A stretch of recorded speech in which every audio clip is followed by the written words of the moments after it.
Regular meeting number 5 will now come to order. Please stand for the playing of the national anthem.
Dear Heavenly Father, we do thank you and we give you praise.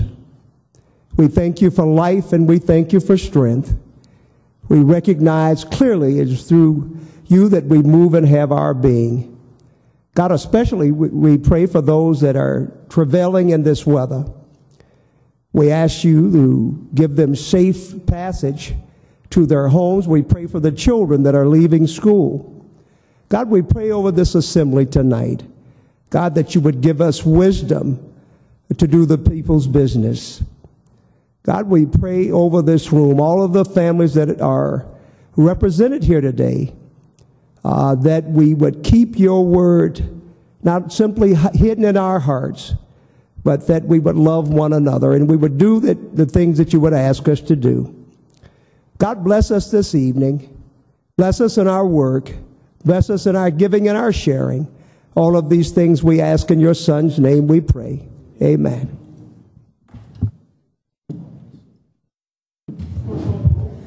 Craig Klein, Miller Mills, Paley Tyson, President Ginther. Can I get a motion to dispense with the reading of the journal? So move. Is there a second? Clerk, call the roll. Craig Klein, Miller Mills, Paley Tyson, President Ginther. This week's communications received by the City Clerk's office are listed on the agenda and will be published in the City Bulletin. Are there any other communications to be read into the record? Not at this time. Thank you. Are there any resolutions or announcements by members of council? Councilmember Craig. Thank you very much, President Ginther. I do have 3 announcements. First, I'd like to take this opportunity to thank council members Paley and Tyson, and certainly council staff Adam Letty and Eric Snowen, and then all of the people, especially the young people who participated in the Dr. Martin Luther King Jr. March and the program on the evening of January the 21st.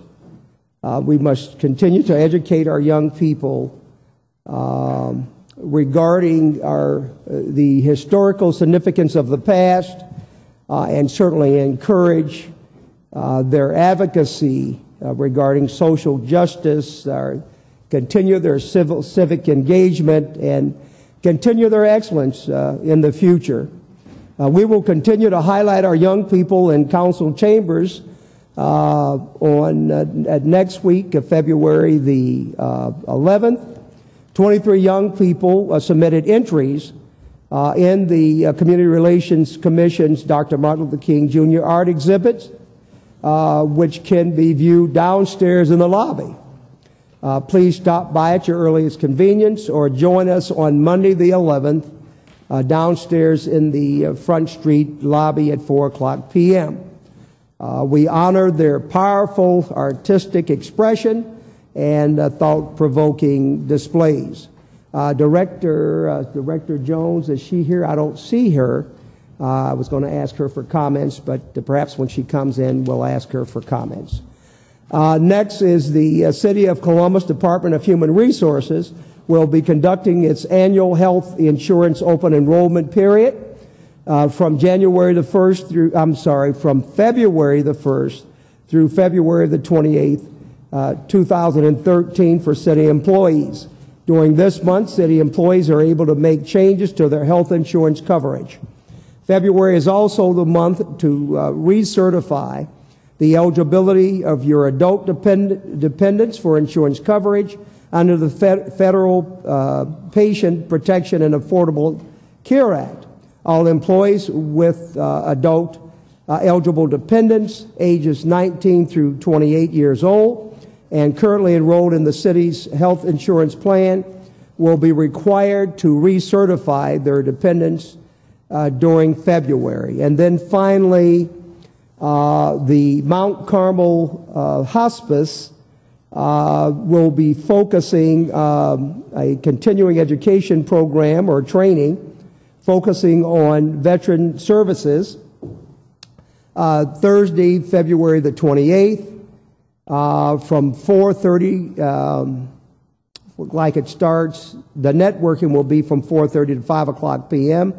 and the program will be from 5 to 6 o'clock at the Parkside Village Senior Living Community at 730 North Spring Road, Westerville, Ohio. And they will have a number of areas or objectives in their discussion. Review veterans' health care benefits and services provided for today's veterans. Identify 3 conditions specific to veterans from different wartime eras. Define post-traumatic stress disorder and 2 ways to treat it. And then list 3 challenges specific to today's soldiers and their families. You can RSVP by February the 26th to Tiffany, I think it's Ori, O-R-I, at 614-794-9300 or TORI at issco.org. And there will be the opportunity for CEU for social work and counseling points. Thank you. That is all that I have this evening. Thank you, Councilmember Craig. Councilmember Klein, President Pro Tem Miller, Councilmember Mills, Councilmember Bailey, Councilmember Tyson. Thank you, President Ginther. I do have just a couple of announcements. The first is Design Matters is a unique partnership between Transit Arts and The Ohio State University that offers art workshops to teenagers and young adults ages 12 through 21. The furniture and structures created will become part of the English Center for Art and Community, where Transit Arts will be based once renovations are complete. The next Design Matters workshop will be held this Thursday, February 7th from 7 p.m. to 8:55 p.m. Sessions are currently being held at the Central Community House at 1150 East Main Street on Thursday evenings, and there's no cost to participate, and CODA bus passes will be provided. To get more information, please call Transit Arts at 614-252-3157, extension 128. Also, just want to acknowledge that this being Black History Month, I want to take this moment to acknowledge that on this day, 100 years ago, February 4th, 1913, Rosa Parks was born in Tuskegee, Alabama. At that time, neither her school teacher, mother, nor carpenter father could conceive of how their newborn daughter would one day turn the tides of history toward equality, fairness, and respect.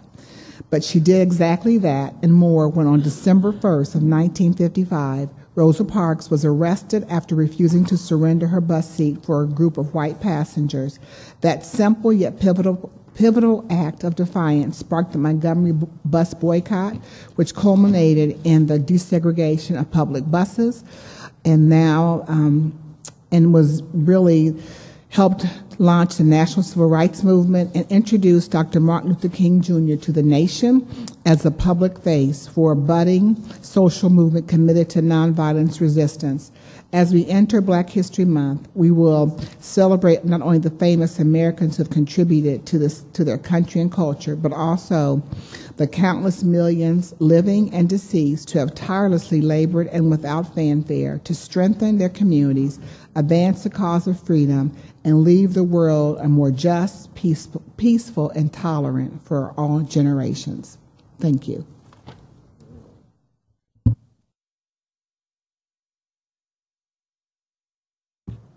Thank you, Councilmember Tyson. Councilmember Craig, were there comments that you were hoping that Director Clark or did you want to come back to that? Please. Take just one moment. Director Clark, would you like, I embellished a bit on the young people coming down to City Hall, coming down to Council next week, displaying their artwork. And could you please take a few minutes to share, talk about the process and any other information you'd like to share regarding that? Certainly. Thank you, Councilmember Craig, President Ginther, other members of Council. We appreciate and would like to acknowledge City Council's recognition most recently of our Martin Luther King Day festivities. Councilmembers Paley, Tyson, and Craig all joined us for the march most recently, and we had a fantastic program at the Vets Memorial, and several hundred individuals participated on that very cold day. So we were very happy for your support.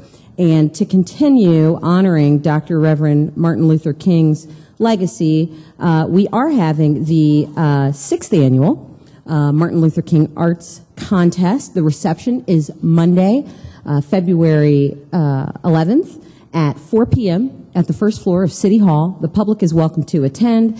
The artists will be there with their works of art and their parents. There will be a reception immediately following, and then they will come to your council chambers and be acknowledged by you all here. So we appreciate your support for that. Several departments played a role in helping pull this together, and if you don't mind, I'd just like to mention recognition of those departments. The Community Relations Commission would like to publicly express our gratitude towards the Department of Public Utilities, Facilities Management, Recreation and Parks, Paradigm Management, the Technology Department, 311, and City Council, either for helping the judge accommodate space and just making the 6th annual contest a success. Well, thank you. Are there any comments anyone would like to make regarding this? Well, thank you very much. I'm looking forward to seeing the young people. I've already had the opportunity to go downstairs, and the art is powerful. It is wonderful. And we certainly need to recognize our young people and thank them. It's very, very thoughtful work, and they're very talented. So, but again, thank you for your leadership, and we appreciate it very much. Thank you very much, President Ginther. Thank you, Council Member. Are there any comments from our elected officials, City Auditor, City Attorney? At this time, I request that the following ordinances be removed from the consent action portion of the agenda. In the Finance Committee, 0113-2013. Are there any other requests by members of Council for the removal of an ordinance or resolution from the consent action portion of the agenda? If not, may we now have a motion to waive reading of the titles of 30-day legislation by the City Clerk? So moved. Is there a second? Clerk, call the roll. Craig Klein, Miller Mills, Paley Tyson, President Ginther. Thank you. Will the clerk now read into the record the ordinance numbers of 30-day legislation on tonight's agenda for first reading? Finance Committee, Ordinance 179-2013 and 270-2013. Health and Human Services Committee, Ordinances 228-2013. Development Committee, Ordinance 282-2013. Public Safety and Judiciary Committee, Ordinances 150 and 195-2013. Public Service and Transportation Committee, Ordinance 266-2013. Public Utilities Committee, Ordinance 2811-2012. 0004-2013, 59, and 133-2013. Zoning Committee, Ordinances 224, 239, and 264-2013. The following ordinances appear on our agenda as consent actions. Will the clerk now read the ordinance numbers of each into the record? Resolution of Expression 28X-2013, Finance Committee, ordinances 180 and 250-2013, Health and Human Services Committee, ordinances 97, 109, 114, 120, 234, and 245-2013, Development Committee, ordinance 227, 237, and 344-2013, Recreation and Parks Committee, ordinances 140, 151, 152, 160, 163, and 229-2013, Public Safety and Judiciary Committee, ordinances 58 and 149-2013, Public Service and Transportation Committee, ordinances 7, 85, 126, and 162-2013, Public Utilities Committee, ordinance 2833-2012, 2834, 2835, 2838, 2839, 2840, 2850, 2851-2012, and ordinances 1, 76, 86, 93, 102, and 170-2013. Appointments from the Mayor's Office, numbered A0009, 23, 24, 25, 26, 27, and 28-2013.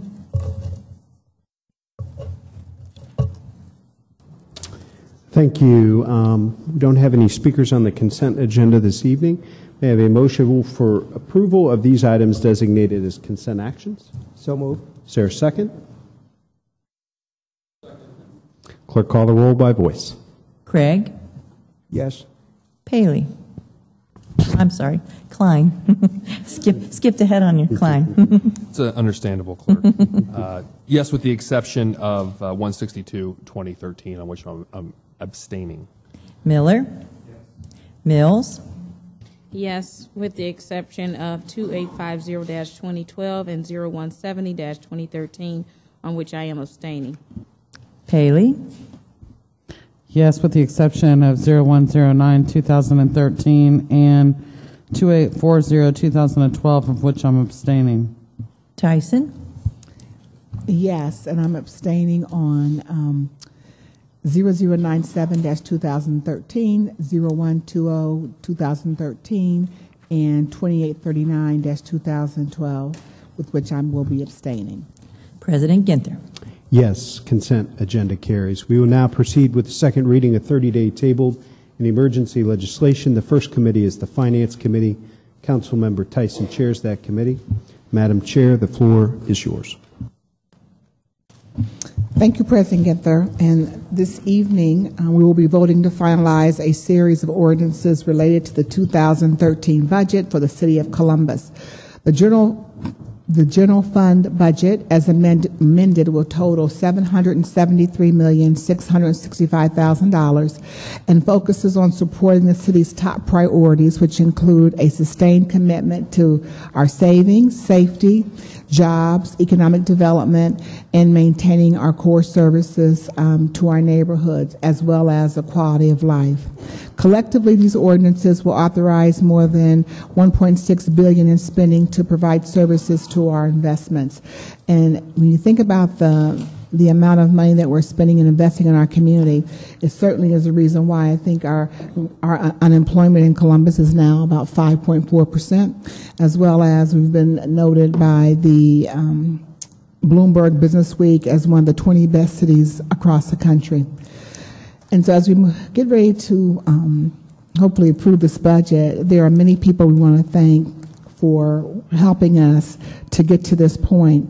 First of all, I want to thank the residents and the citizens of our city who have been part of many public hearings, phone conversations, dialogue, and collectively, each of these individuals makes Columbus one of the finest cities and places to live, work, and play and to raise a family.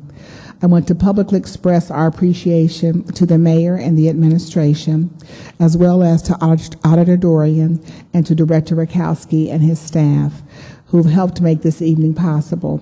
I also want to take the moment to thank all the employees of City Council who have worked tirelessly in helping us to prepare our budget.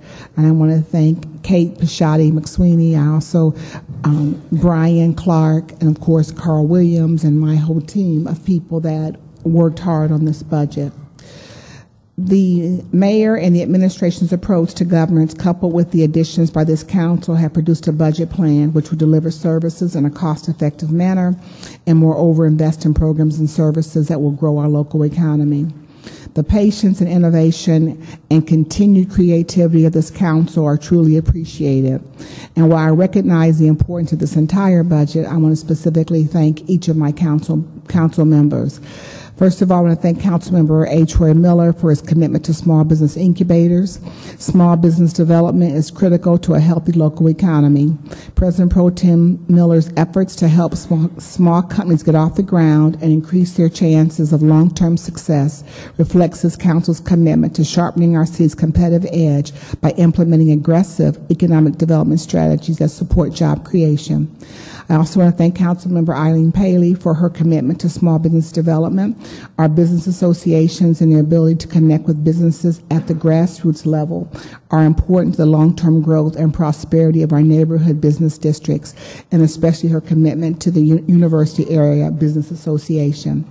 Councilmember Zach Klein, thank you for working to expand micro enterprise loan programs and small business loan programs, investing over $1 million in those businesses, and so thank you for that amendment. Councilmember Herschel Craig, thank you for joining me in support for training for our small businesses. By tapping into city-sponsored training sessions, small business owners and their employees will be able to expand their proficiency and develop skills that will support future economic success of those businesses. Councilmember Michelle Mills, I want to thank you for your efforts to streamline the efficiency of city government. And our food trucks support our local economy, and they have certainly exploded in popularity in our community. So thank you for that. President Ginther, I want to thank you for the support you have given to me throughout this entire process. Certainly you have been focusing on the EBOC with the making sure that we have changed the way we're looking at our contracts and for businesses. Your commitment to early childhood education is clearly so important as we continue to move our community forward. Also, your commitment to infant mortality, so I thank you for that.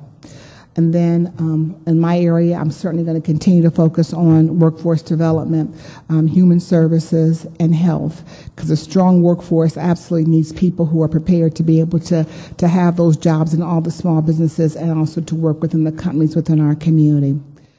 So each of these highlights is noteworthy. However, they in themselves do not reflect the whole picture, because this council also is making sure that they're thinking about those that are the least of us, the homeless, children, youth, individuals with health care issues, individuals suffering with addiction, all sorts of issues going on within the human services, and this council is certainly being very responsive in that area.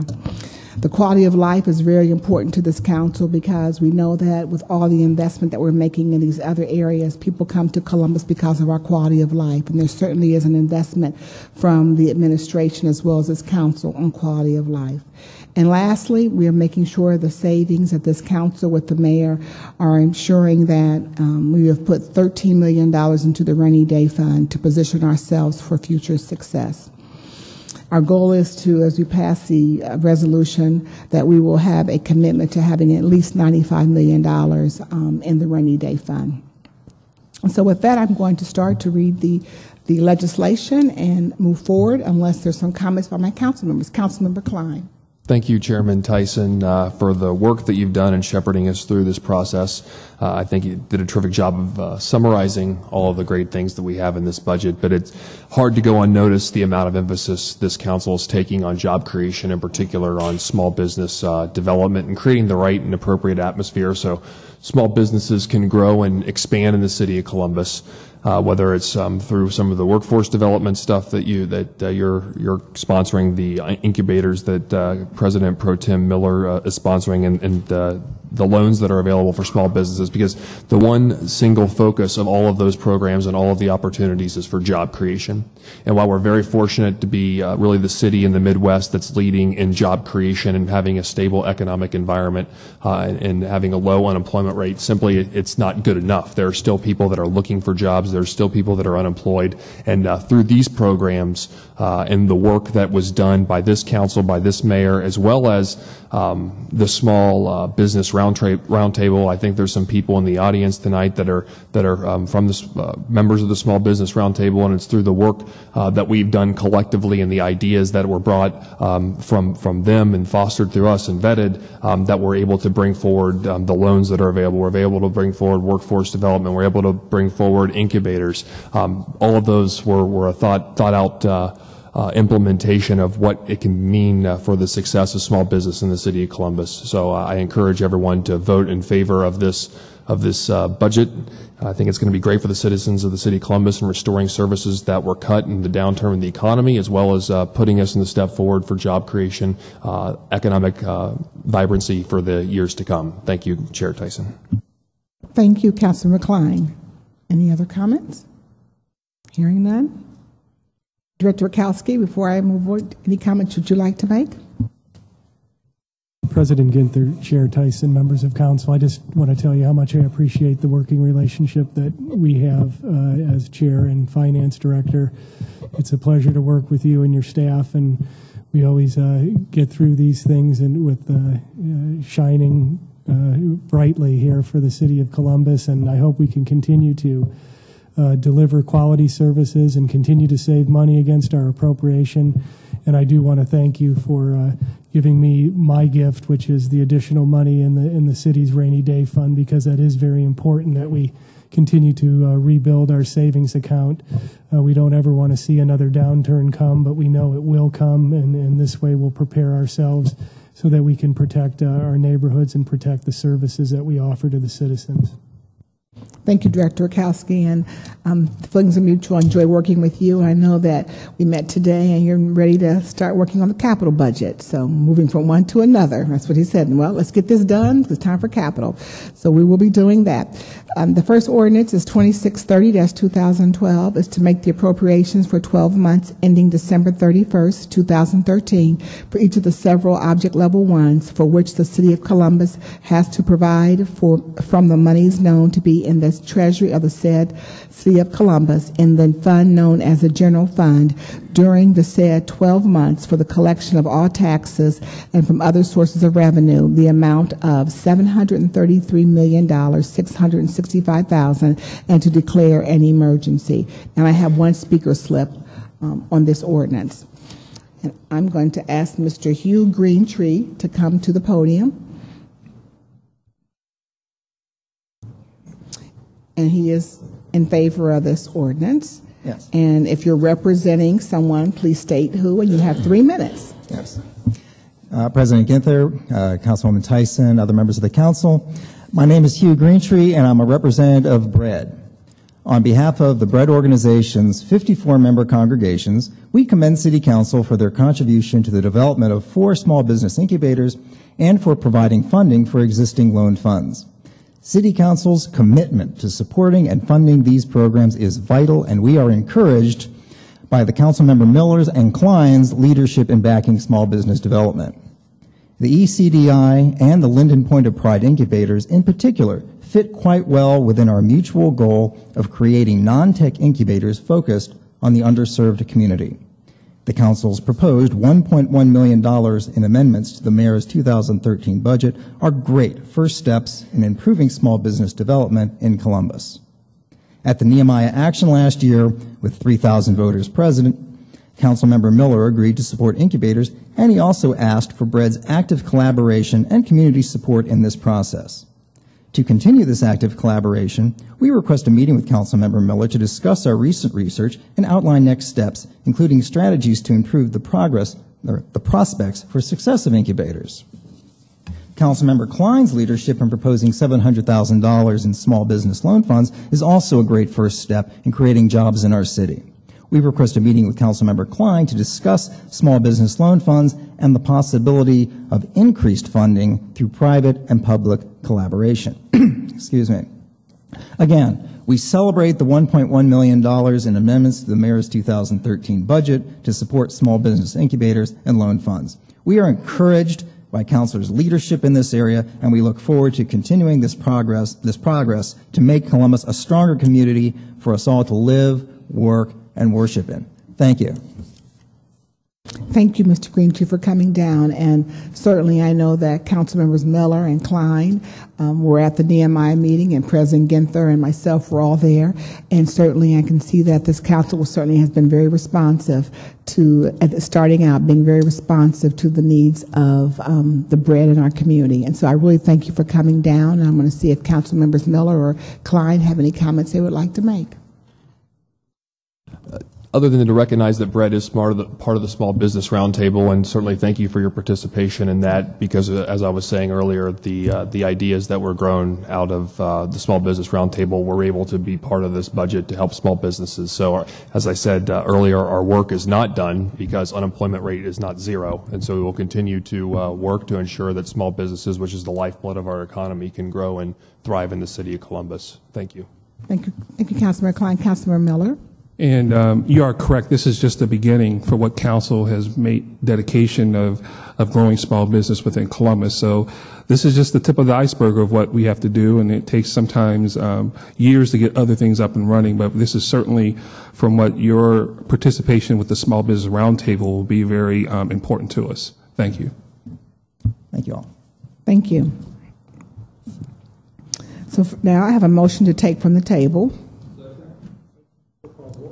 Craig, Klein, Miller, Mills, Paley, Tyson, President Ginther.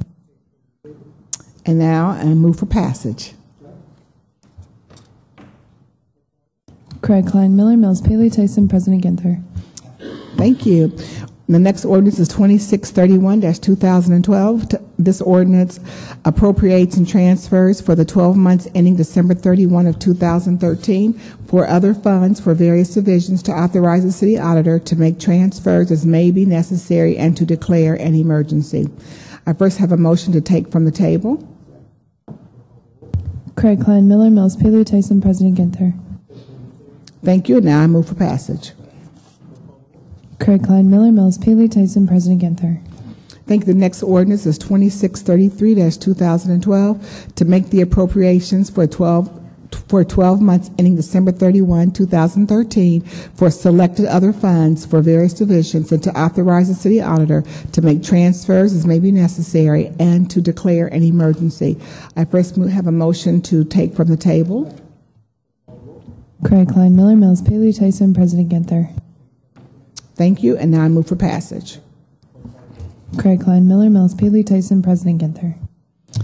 Thank you. The next ordinance is 2634-2012 to make the appropriations for 12 months ending December 31, 2013 for the sinking fund, bond, note, retirement funds, and to declare an emergency. Have a motion to take from the table. Craig, Klein, Miller, Mills, Paley, Tyson, President Ginther. And now I move for passage. Craig, Klein, Miller, Mills, Paley, Tyson, President Ginther. Thank you. I'd now like to move to Health and Human Services. The first ordinance is 0123-2003 to authorize the Board of...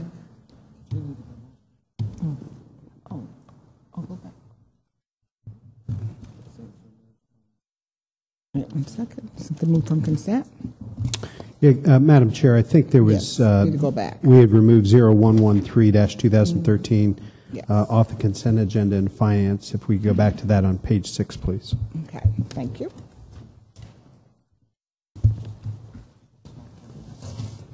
Okay.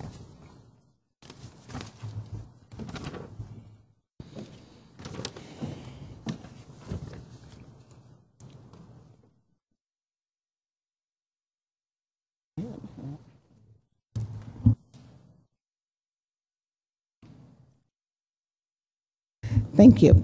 To authorize and direct the city auditor to extend a contract agreement with Cosdale Holding Ltd. for annual renewal of extended maintenance and support services necessary for the accounting, purchasing, budgeting, asset management, and vendor services systems in accordance with the sole source procurement for the city auditor's office, to authorize expenditure of $126,529.10 from the general fund and to declare an emergency. And I move to table for 1 week. Second. Craig, Klein, Miller, Mills, Paley, Tyson, President Ginther. Thank you. And now I will go back to Health and Human Services. Okay. All right. It's ordinance 0123-2013 to authorize the Board of Health to enter into a contract with Columbus Neighborhood Health Centers for APN services for the CPH Sexual Health Clinic to authorize expenditure of up to $64,185 from the Health Special Revenue Fund to pay the cost thereof, to waive competitive bidding provisions of the City Code, and to declare an emergency. This ordinance is to provide specialized advanced practice nurse services for the sexual health clinic operated by the Columbus Public Health. And the waiver of competitive bidding is because former bids were not solicited because Columbus Neighborhood Health Centers, Inc. has a history of providing services to the CPH sexual health clinic patients, and it is essential to continue this quality of care. Based on previous experience, Columbus Neighborhood Health Center, Inc. has demonstrated the ability to provide the specialized service to CPH sexual health program. I move for passage. Craig? Yes. Klein? Yes. Miller? Mills? Abstain. Paley? Yes. Tyson? Yes. President Ginther? Thank you. The next ordinance is 0154-2013 to authorize the Board of Health to enter into a contract with LabCorp of America to provide laboratory testing services for various public health programs, to authorize expenditure of $73,000 from the Health Special Revenue Fund and the Health Department Grants Fund, and to pay the costs thereof, to waive the provisions of competitive bidding, and to declare an emergency. The waiver is because this vendor provides laboratory results to our proprietary software systems, NextGen, through a customization of our electronic health record. The automated reporting lab results ensures accuracy and provides for more timely results of laboratory tests. The customization of the electronic health record involved a significant contribution of resources by LabCorp, Mount Carmel, NextGen, and the Columbus Public Health and Department of Technology staff. I move for passage. Craig, Klein, Miller, Mills, Paley, Tyson, President Ginther. Thank you. The next ordinance is 0156-2013. It's to authorize the Director of Finance and Management to establish a purchase order with Language Access Network, LLC, for the purchase of Marti Express units for language interpretation services for Columbus Public Health in accordance with the sole source provisions of the City Code, and to authorize the expenditure of $3,192 from the Health Department Grants Fund, and to declare an emergency. Last year, Columbus Public Health provided services to patients who spoke more than 100 different languages. The Marti Express units provide streaming video interpretation services over a wireless internet connection. This allows Columbus Public Health to provide needed health and social services and to address language barriers which may occur during a clinical appointment with men, women, and children. Interpretation services are provided using streaming of both video and phone-based systems. I move for passage. Craig, Klein, Miller, Mills, Paley, Tyson, President Ginther. Thank you. The next ordinance is 0187-2013 to authorize and direct the Board of Health to accept a grant from the Greater Columbus Arts Council to research, design, and develop the public engagement of a new neighborhood art walk in the amount of $4,000, to authorize appropriation $4,000 to the Health Department and the city's private grant fund, and to declare an emergency.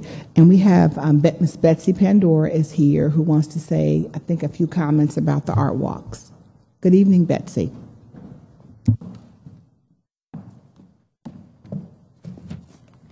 Council President Ginther, Councilmember Tyson, and members of council, thank you so much for having me here tonight to share some information about the Columbus Art Walk program with all of you. As Councilmember Tyson shared, my name is Betsy Pandora, and I am Columbus Public Health's Healthy Places Coordinator. I manage the Healthy Places program, which has been an advocacy voice for making it easier to bike and walk in Columbus neighborhoods since it was created in 2007.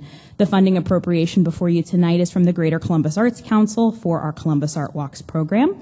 Columbus Art Walks was created in 2010 to help residents combat rates of obesity in our community and to provide opportunities for residents to take charge of their health by simply taking a walking tour. I don't want to hit you over the head with health statistics, but we do have a couple health statistics to share that are important. Recently, our 2013 Franklin County Community Health Assessment was presented to the community, and it showed that 2/3 of Franklin County adults and 1/3 of Franklin County third graders are overweight or obese. So this is an issue of importance in our community. The program, the Columbus Art Walks program, features self-guided walking tours of public art, architectural sites, historical sites, and other places of cultural importance that improve the quality of life for residents in our community. Columbus Public Health provides an audio tour and a walking map for each district. I actually have plenty of walking maps here tonight for all of the districts. I know that I think we got 1 to 3 inches of snow a little bit ago outside, but you should all be thinking about walking. And as it is Black History Month, there are several sites on the Art Walks with importance to the Underground Railroad and the history of African Americans in our community. So there's much to see, much to do. The funding before you tonight will help Columbus Public Health develop an art walk in the River South area of downtown Columbus, which has enjoyed many new developments, including the Scioto Mile, the Columbus Commons, and we'll have lots of exciting sites to feature for Columbus residents to walk around as a result of this funding. I am happy to answer additional questions, but we are so thrilled to continue to have council support of this project, as well as the Greater Columbus Arts Council support of the Art Walks program. And I'll leave these maps right here for anyone to take if you'd like.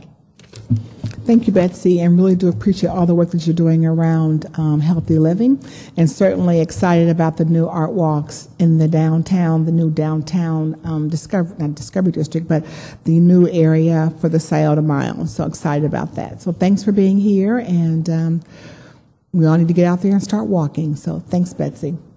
Thank you. And with that, I move for passage. Craig Klein, Miller, Mills, Paley, Tyson, President Ginther.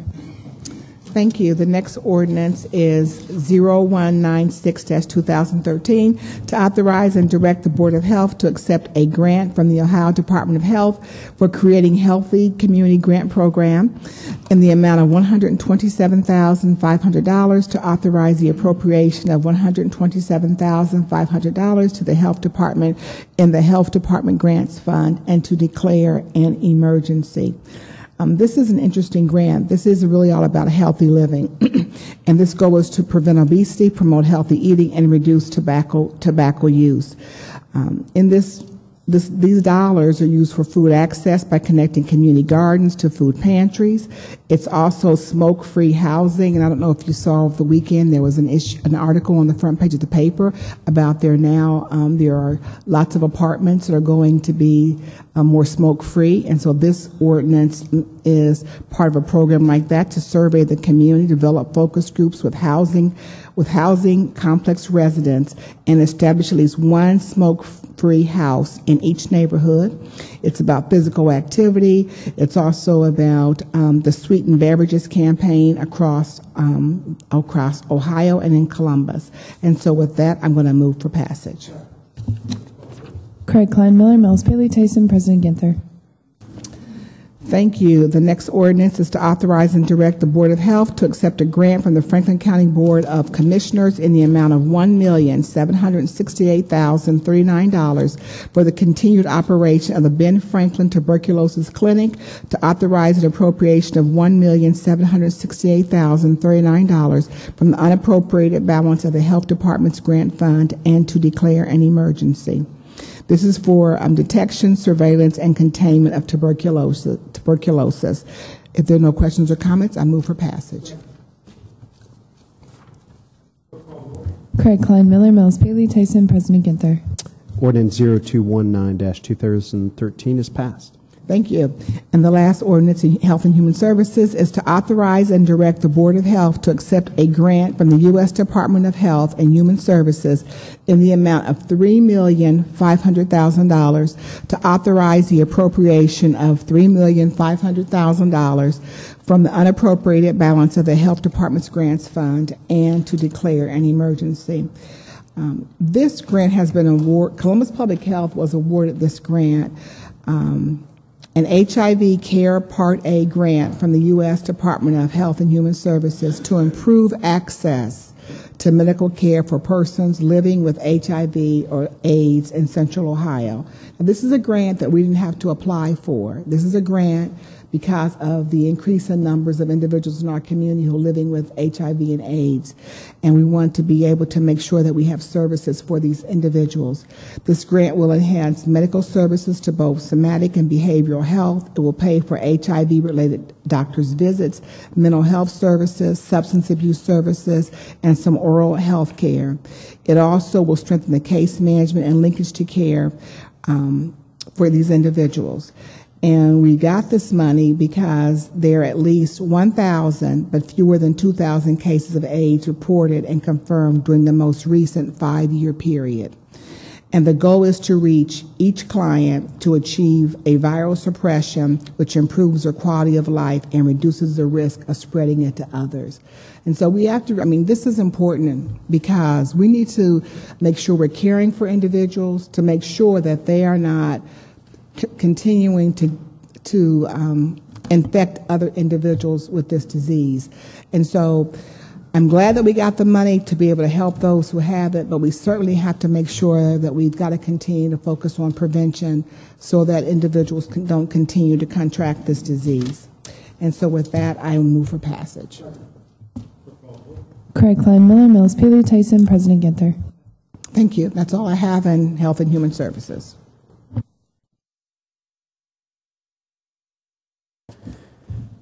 Thank you, Councilmember Tyson. Our next committee is the Development Committee.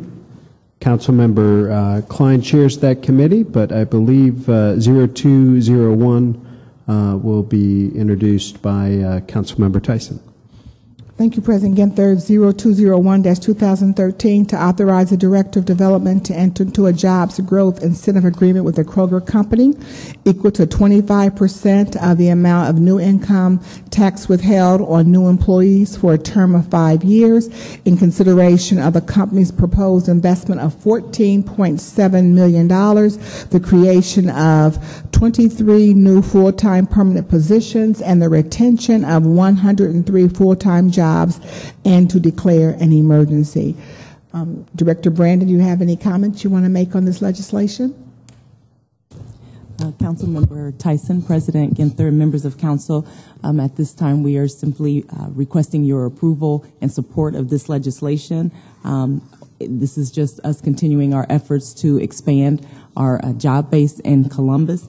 This specifically will create 23 new permanent full-time positions with an annual payroll of approximately $1.47 million, and it will retain 103 full-time jobs with an annual payroll of $3.67 million.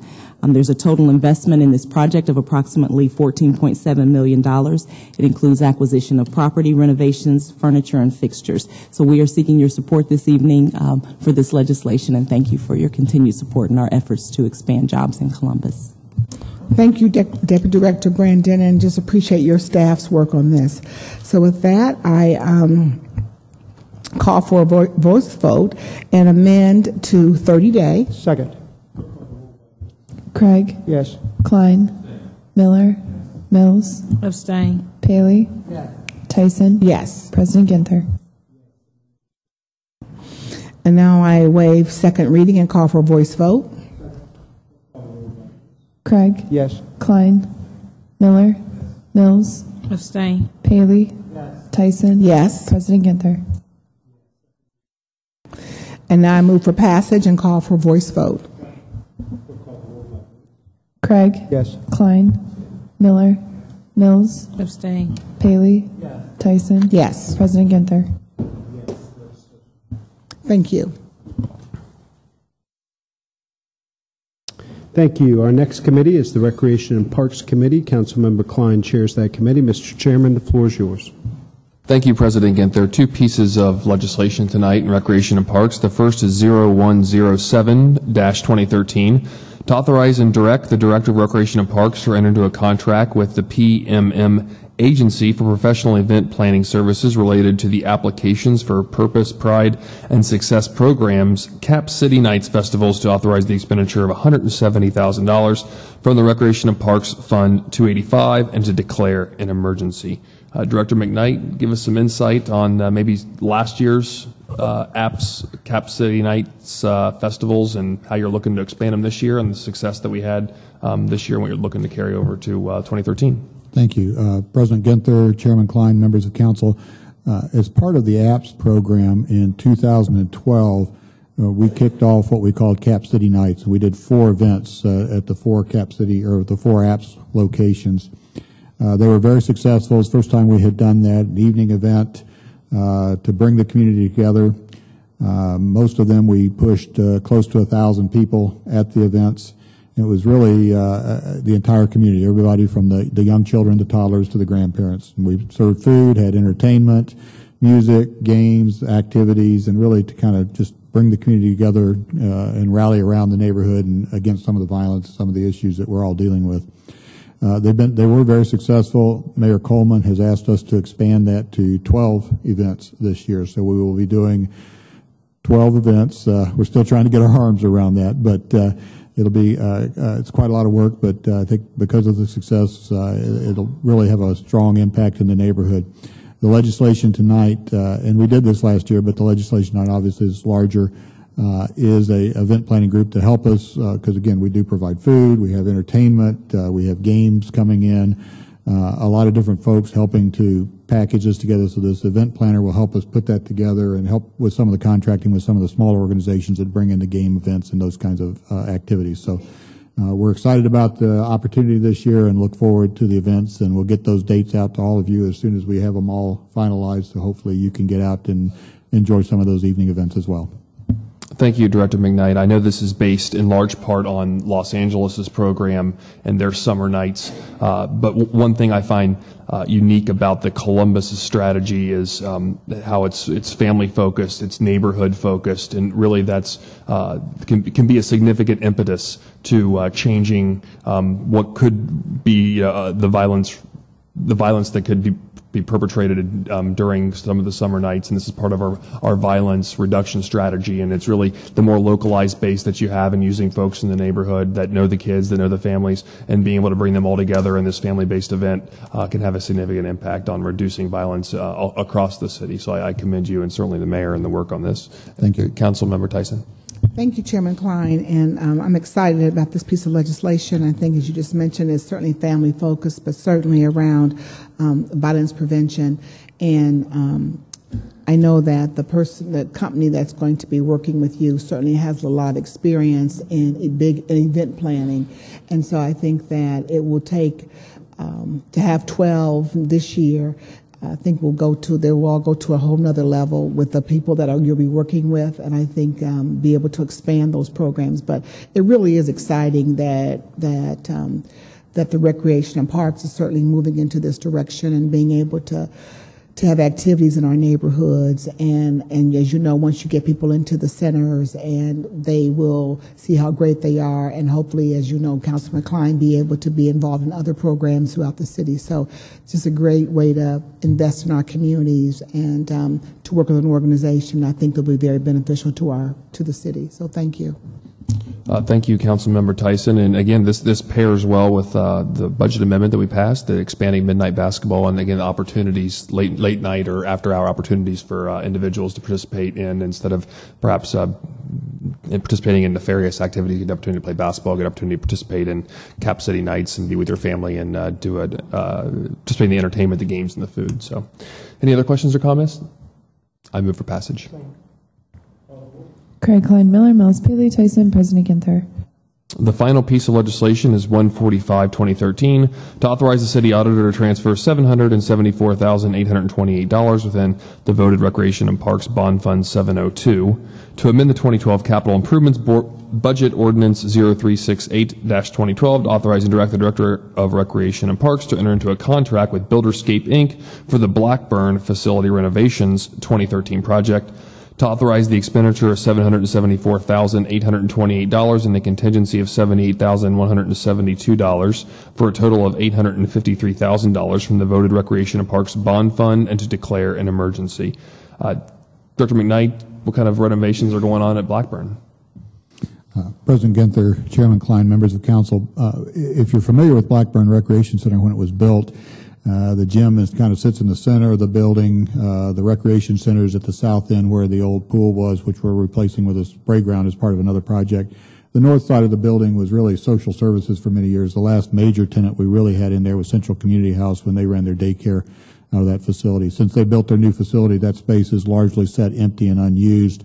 So we're going to go in now and renovate that space so we can begin more aggressively programming that space for our programs, but also for community programs. So I think this is something that the community will see a lot of benefit from. It's welcome news. Any questions or comments? I move for passage. Second. Craig Klein, Miller Mills, Paley Tyson, President Ginther. That's all I have. Thank you. Thank you, Councilmember Klein. Our next committee is Small and Minority Business Development Committee. President Pro Tem Miller chairs that committee. Mr. Chairman, the floor is yours. Thank you, President Ginther. In the Small and Minority Business Development Committee, we have one item. The first one is 2791-2012, which I would like to first to remove from the table. Craig Klein, Miller Mills, Paley Tyson, President Ginther.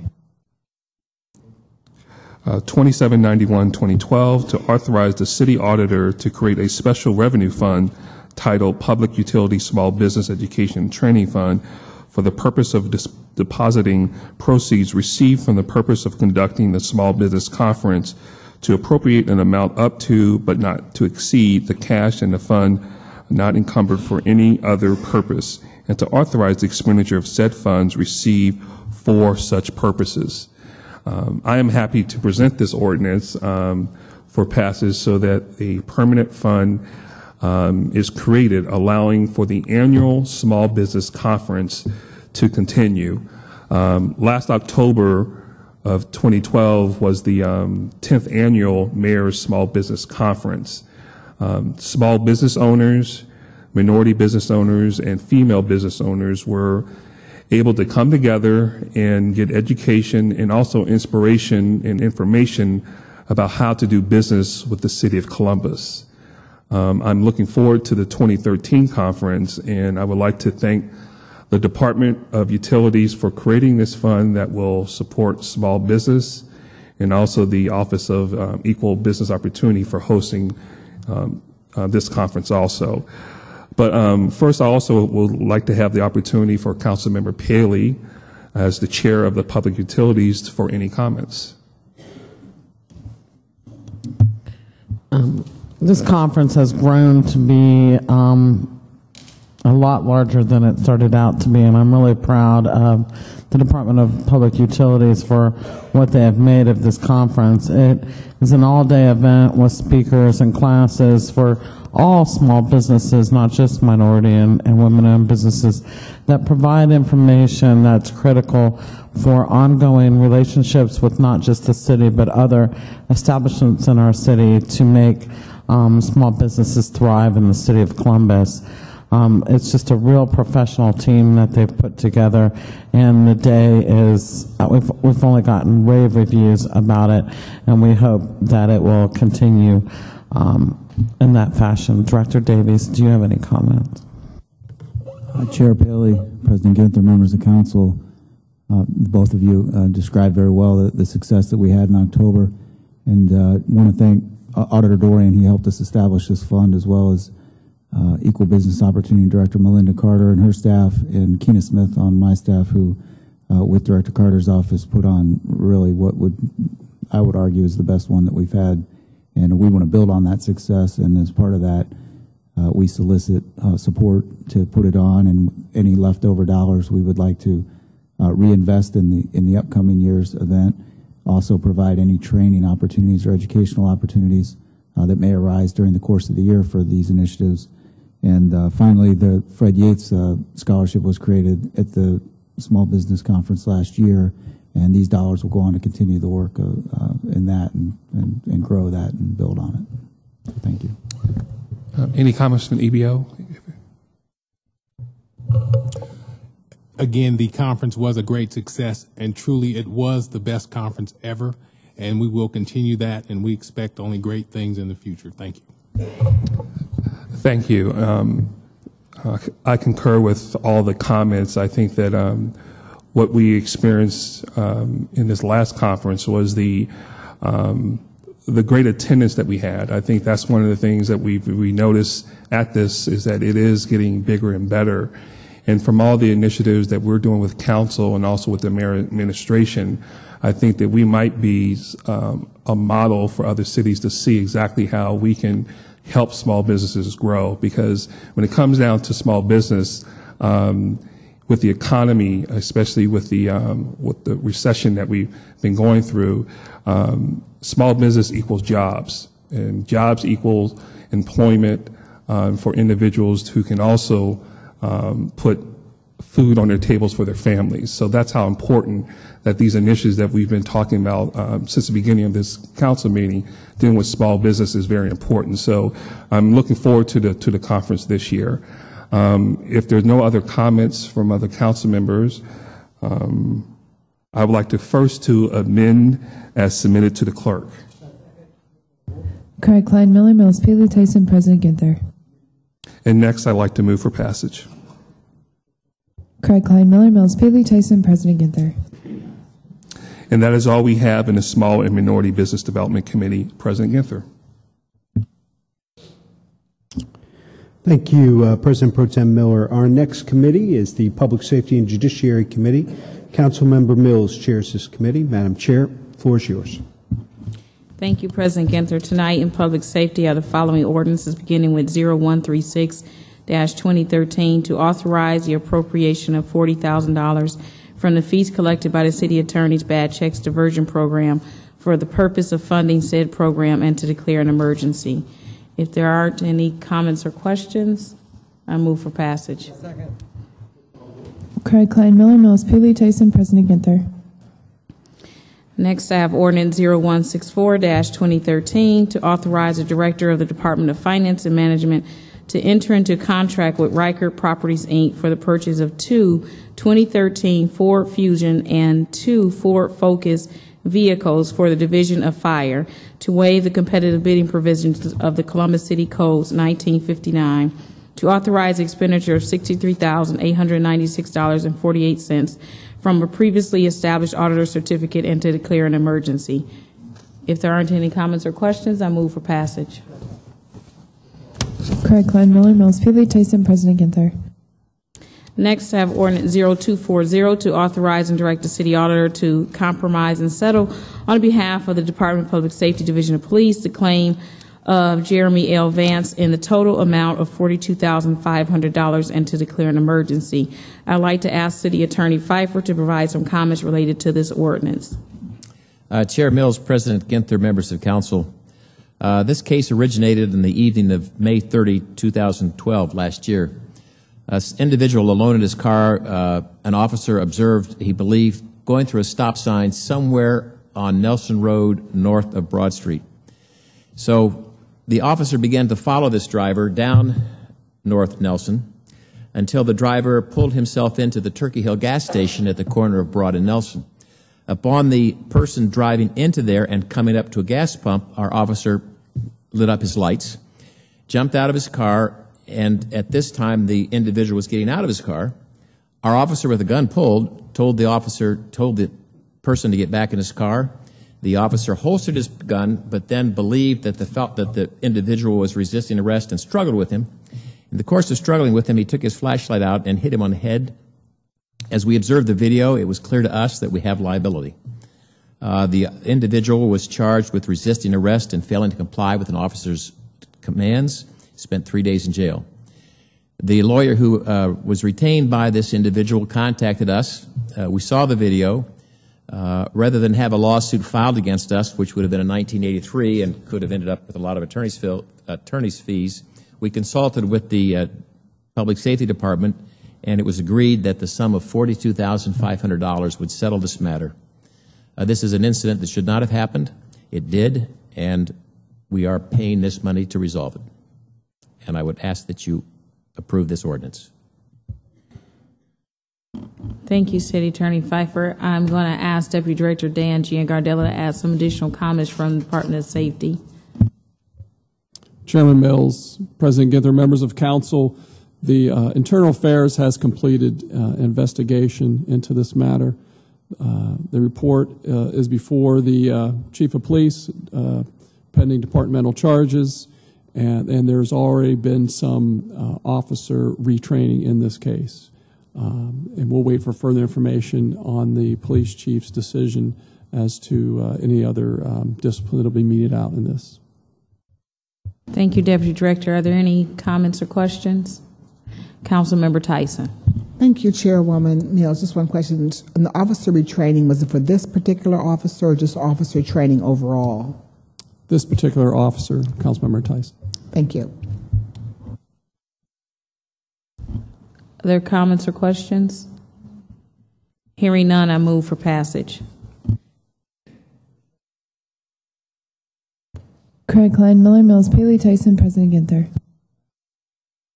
That's all I have this evening in Public Safety and Judiciary.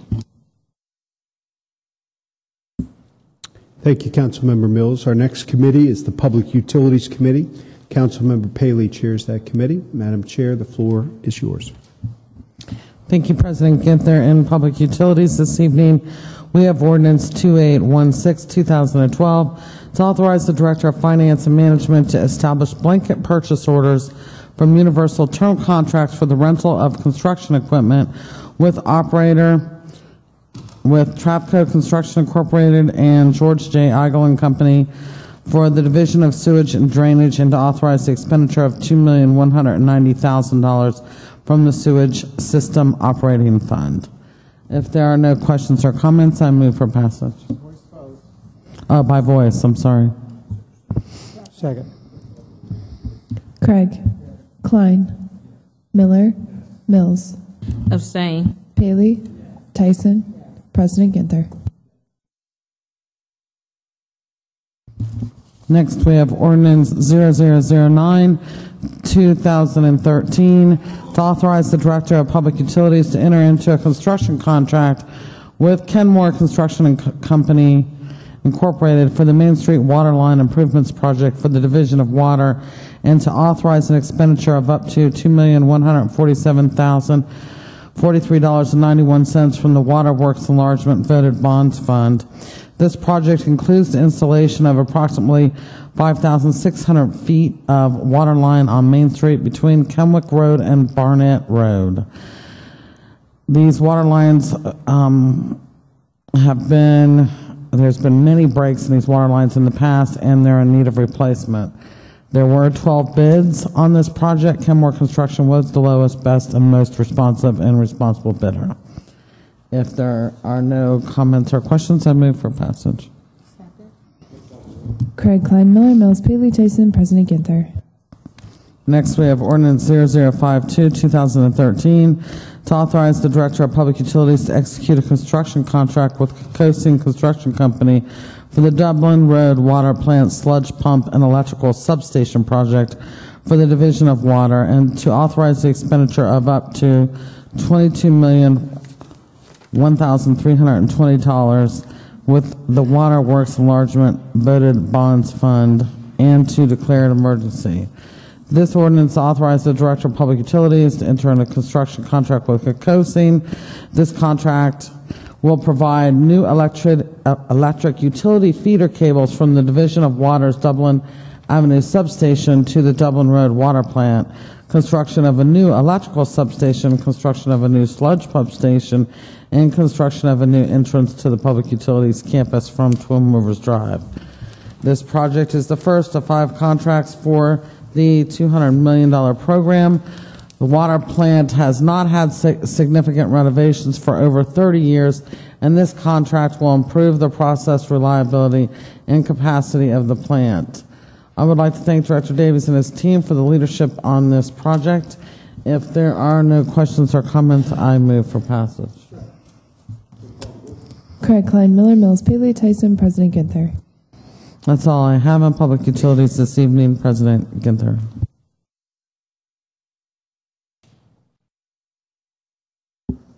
That's all we have on the council agenda. If there's nothing else to be brought forward by council members, we do have a couple of non-agenda speakers. We'll take momentarily and reconvene for zoning at 6:30. Entertain a motion to adjourn. Is there a second? Clerk, call the roll. Craig Klein, Miller Mills, Paley Tyson, President Ginther. Stand adjourned.